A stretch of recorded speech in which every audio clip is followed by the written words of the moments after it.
Today is Wednesday, Parashat Yitro. We're learning from Hok Leisrael. Today we're going to explain the Gemarah of today in Hok Leisrael.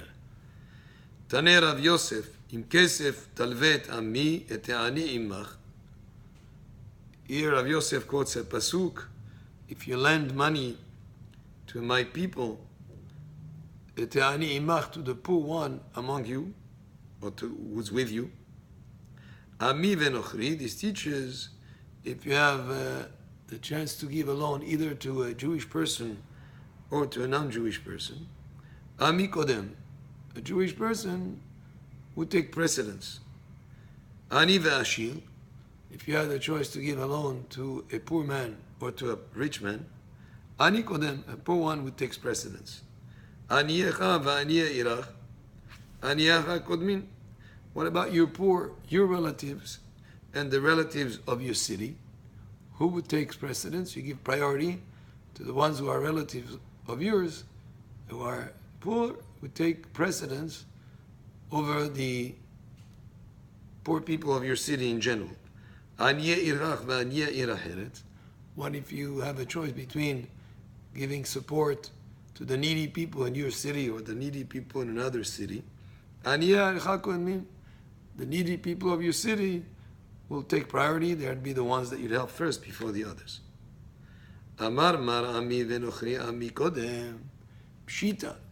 We learned here that if you had a choice between giving a loan to a fellow Jew or giving a loan to somebody who's not Jewish, that you give preference to a fellow Jew. Pshita, that is obvious.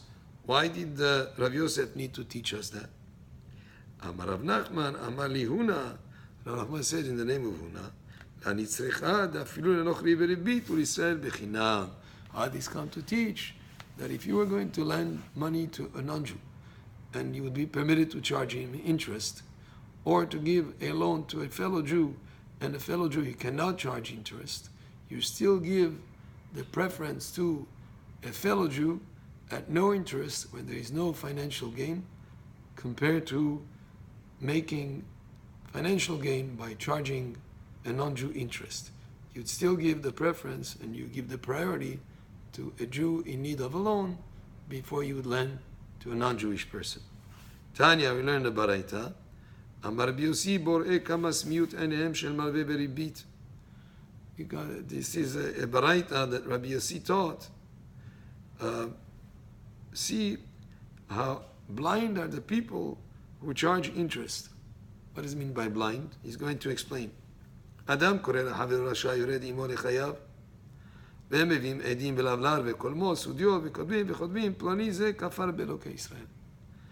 If a man calls his neighbor wicked, that person will have animosity towards him.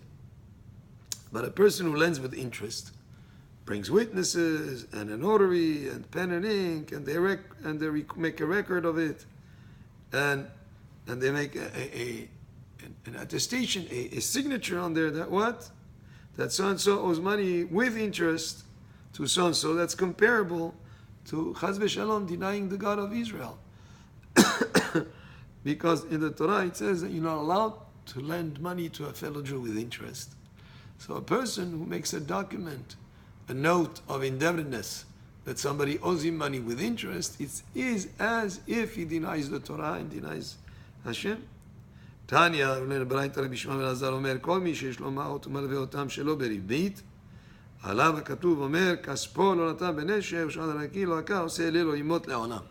He says, yeah, anybody that has money that he lends without charging interest, on him he quotes the pasuk here, that a person who does not charge interest on a loan to a fellow Jew, such a person will never falter. Halamata, from this we learn, שכל המלווה בריבית נכסיו מתמוטטים. That anyone who lends money to fellow Jews charging interest, his assets would dissolve, he would lose out financially in the long run. He may make short run on that interest he charges, but long run, he would cause a very bad effect on his assets. Gemarah says, we see people that don't charge interest to other people, yet they have some financial trouble. So Rabbi Azar says, "Halalu mitmotetim v'halalu mitmotetim v'enam olim." If a person doesn't charge interest, he might temporarily have a a situation financially which is very bad, and then he will come back up. But a person who charges interest to a fellow Jew, his assets would dissolve and not come up. Tanu Rabbanan. So it continues here, but the idea here is that how serious is the charging of interest, that it has a very negative impact on a person's assets, and it's one of the mitzvot of the Torah that you can make an investment and make a joint venture with someone and get to benefit from the benefit that that person would make using the money.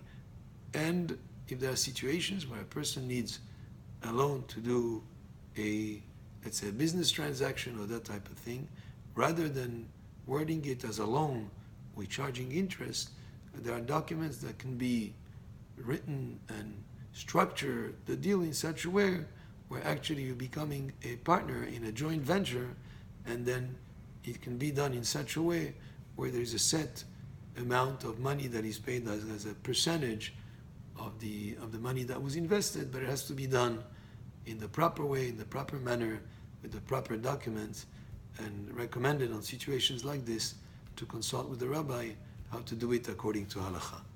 Baruch Adonai le'olam, amen ve'amen.